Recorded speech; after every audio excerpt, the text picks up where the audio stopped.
Hello class 8 students, आज हम आपकी मैथ्स की बुक वंडरफुल मैथमेटिक्स स्टार्ट करेंगे। तो चलो स्टार्ट करते हैं। हमारा फर्स्ट चैप्टर है रेशनल नंबर्स। तो थोड़ा सा रिकॉल करते हैं, हमने 7th में भी रेशनल नंबर्स पढ़े थे। तो हमारे रेशनल नंबर्स क्या होते हैं, जो हम P/Q की फॉर्म में लिखते हैं, मतलब न्यूमरेटर और डिनोमिनेटर, है ना, और जो ज़ीरो के इक्वल नहीं होते हैं। अब हम इसमें ना कुछ प्रॉपर्टीज़ पढ़ेंगे हमारी किसकी रेशनल नंबर्स की। इनमें कुछ प्रॉपर्टीज़ लगती है। एक तो हमारी हो गई closure property, the sum of two rational number is always a rational number. मतलब कोई दो रेशनल नंबर को जब हम प्लस करेंगे तो वो भी हमारा क्या होता है, रेशनल नंबर ही होता है। ठीक है, चलो आगे पढ़ते हैं। फिर आती है हमारी commutative property, two rational numbers can be added in any order, the sum remains the same. देखो, जैसे हमारे पास 2/7 है प्लस 5/9 है, तो चाहे मैं 5/9 प्लस 2/7 करूँ, मतलब कि ये ऐसे लिखा है, मैं इसको चाहे ऐसे लिख दूँ, रहेगा तो सेम ही ना। तो कम्यूटेटिव प्रॉपर्टी यही कहती है कि जब दो किसी भी नंबर्स का सम आप कैसे ही उल्टे पुल्टे कर दो नंबर्स, लेकिन सम सेम ही आएगा, वो हमारी क्या होती है, कम्यूटेटिव प्रॉपर्टी होती है। देखो जैसे यहाँ पे इन्होंने दे रखी है ना, खोलने के बाद भी ये देखो, ठीक। तो ये हमारी क्या होती है, कम्यूटेटिव प्रॉपर्टी होती है। फिर आती है हमारी आगे एसोसिएटिव प्रॉपर्टी। एसोसिएटिव प्रॉपर्टी क्या होती है, अब देखो, द सम ऑफ 3 और more rational number remains the same even the order in which they are grouped is change. ये भी सेम, इसमें क्या होता है बस कि 3 रेशनल नंबर का सम सेम ही रहता है, चाहे हम उनका ऑर्डर क्यों ना चेंज कर ले। मतलब 5/9 इधर कर दूँ, 2/7 इधर कर दूँ, एक नंबर लेके बीच में कर दूँ, है ना, तब भी उसका सम क्या रहेगा, सेम ही रहेगा। जैसे देखो इसमें इन्होंने कर रखा है, हम खोल के ही तो सॉल्व करेंगे, लेकिन सम क्या आएगा, सेम ही आएगा। वो हमारी कौन सी होती है, एसोसिएटिव। कम्यूटेटिव 2 के लिए, एसोसिएटिव 3 के लिए। समझ आया। देखो अब आता है हमारा एडिटिव इन्वर्स क्या होता है, existence of additive inverse. Zero is called the additive identity for the addition of rational number. Zero क्या होती है, हमारी एडिटिव आइडेंटिटी होती है रेशनल नंबर के लिए। कोई भी चीज़ जब हम जीरो से प्लस करेंगे तो हम उसको ऐसे भी लिख सकते हैं, नॉर्मल, जीरो हटा भी सकते हैं, मतलब, ठीक।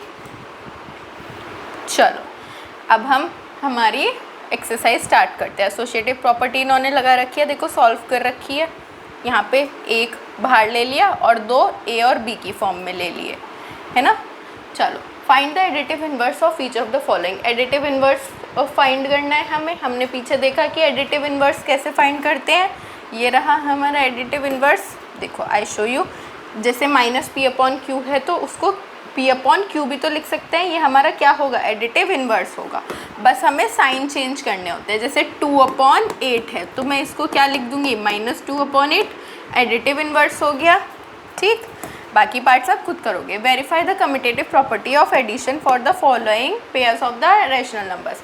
तो हमें दोनों दे रखे हैं, पहले मैं चेंज कर दूँ 1/3 प्लस -2/-5 है कि नहीं। अब मैं इसको सॉल्व कर दूँगी, इन दोनों का एलसीएम लो, 5 और 3 का 15 आएगा, 5 3 का 15 होता है माइनस का, ठीक।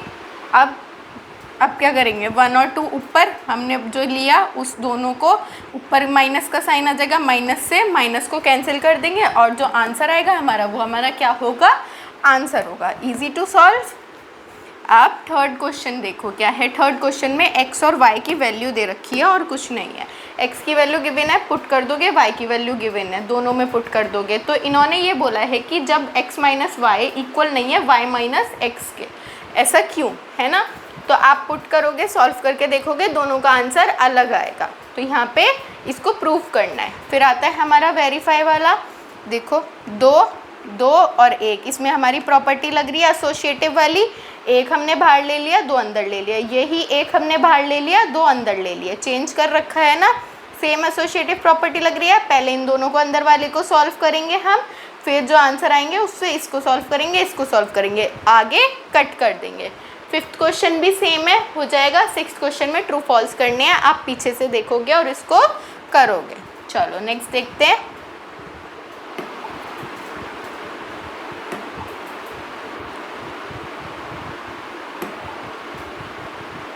1.2 right the rational number that does not have a reciprocal. ऐसा कौन सा रेशनल नंबर है जिसका कोई रेसिप्रोकल नहीं होता है।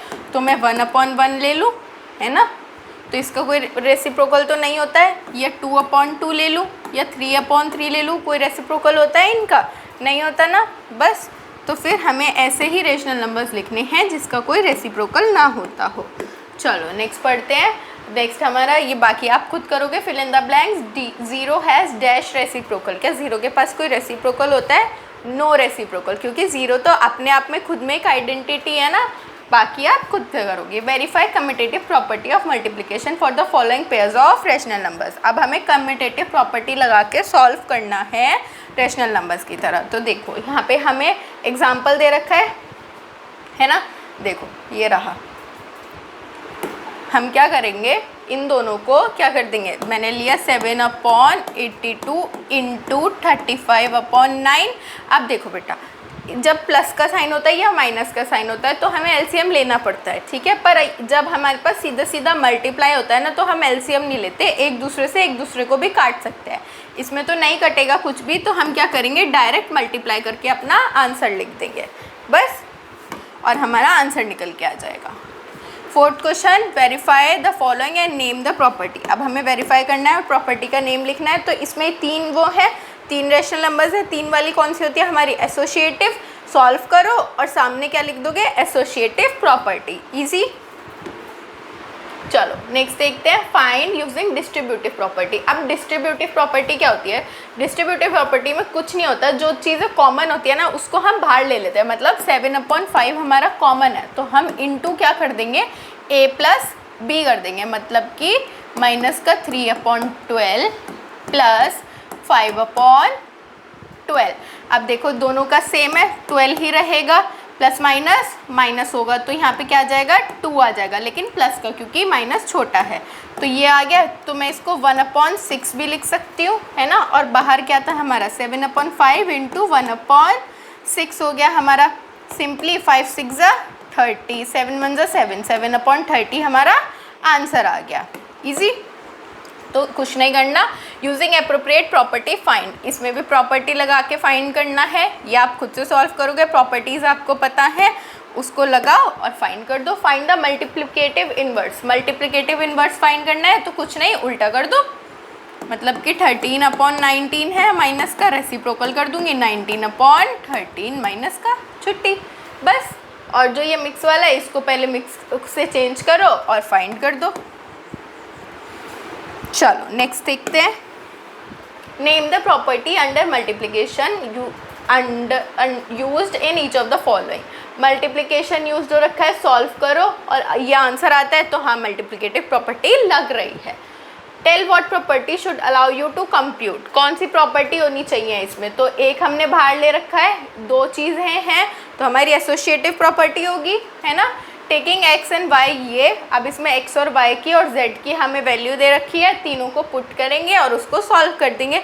इजी है, बस हमें प्रॉपर्टीज़ याद होनी चाहिए। तो यहाँ पे हमारा ये चैप्टर ख़त्म होता है। Thank you.